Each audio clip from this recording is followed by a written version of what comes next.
The science of selling has become more important than the art. That's the thesis of my next guest, Byron Matthew from Heiman Group. Heiman takes global research into sales techniques and performance and develops the best practices to make sales teams more effective and efficient.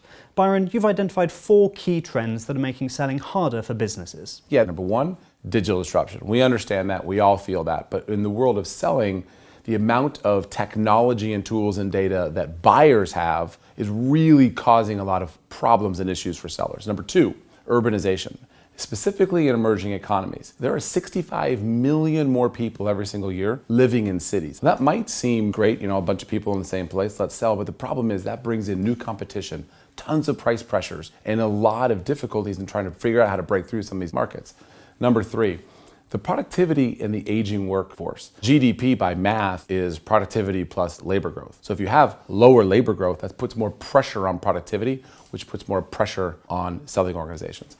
And then finally, we think about this idea of you just kind of compete in your sector. That's all going to get blurred. Primarily through technology, platforms will integrate industries together into sort of an interconnected ecosystem, which will provide a ton of challenges for sellers. It's not as simple anymore. What evidence is there of the impact of these trends? So we do a lot of research around the world of sales and performance, and by the numbers across the board, they're down. Let me give you a good example. The percent of reps that make quota. In 2017, we studied this, all industries, all regions, and it's at a 5-year low. 53% of reps make quota. Now you might say that's horrible. Well, you want about 2/3 of your reps to make quota, but 53%, that gap is huge. How can sales organizations adapt to overcome these challenges? Yeah, we actually think there's a few things that all selling organizations need to be investing in. Number 1, selling models have changed. So historically, started with product selling, then it moved to solution selling. That means you show up, you ask really good questions, you understand their needs, and then you provide them a solution. That's been the predominant model for decades. It's actually not good enough anymore. Buyers are well informed. To go back to digital disruption, they've got tons of information.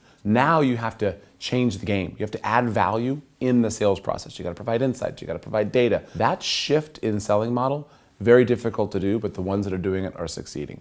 Number 2, sales enablement as a function. Organizations are starting up sales enablement to create value engineers, to power change in the organization. Number 3, talent. Really forward-thinking selling organizations are thinking about their talent. What does that next generation talent look like?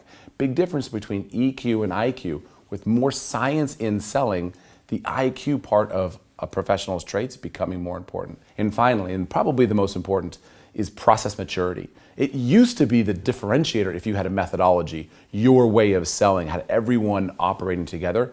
Now that's a circuit breaker. You have to have that. And then from there, you could invest in capabilities. Heiman Group is also having to deal with these challenges. How are you adapting? Our legacy was all based on training and methodology and skill programs. That's only part of the equation now. So we've had to invest in capabilities around services and consulting, capabilities around talent management and really helping organizations think about their people, capabilities around technology, CRM tool. Selling organizations are embracing data-rich, insight-rich environments. Imagine if you captured all of the data every time they went out to win more deals. And then that data was smart enough to provide insights to that individual. It said, hey, the last 2 times you won, these were the things that you did.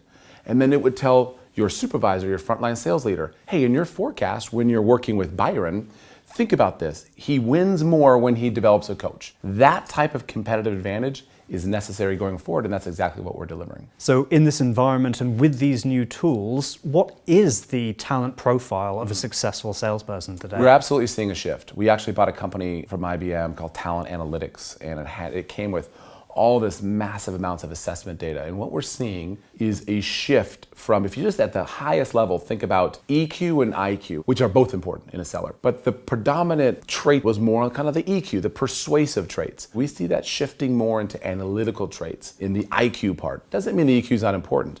And think about that comment I made earlier around digital disruption and data everywhere and the science of selling. To become a value engineer, to show up and not just ask good questions, but to provide insights and data and analytics, those type of traits are going to be really important in the future. Byron, thank you very much. Thanks. Thanks for watching. You can read the research that informed this video at csoinsights.com and learn even more at heimanGroup.com. And please subscribe for the latest business, finance, and strategic insights that are transforming Europe from EuropeanCEO.com.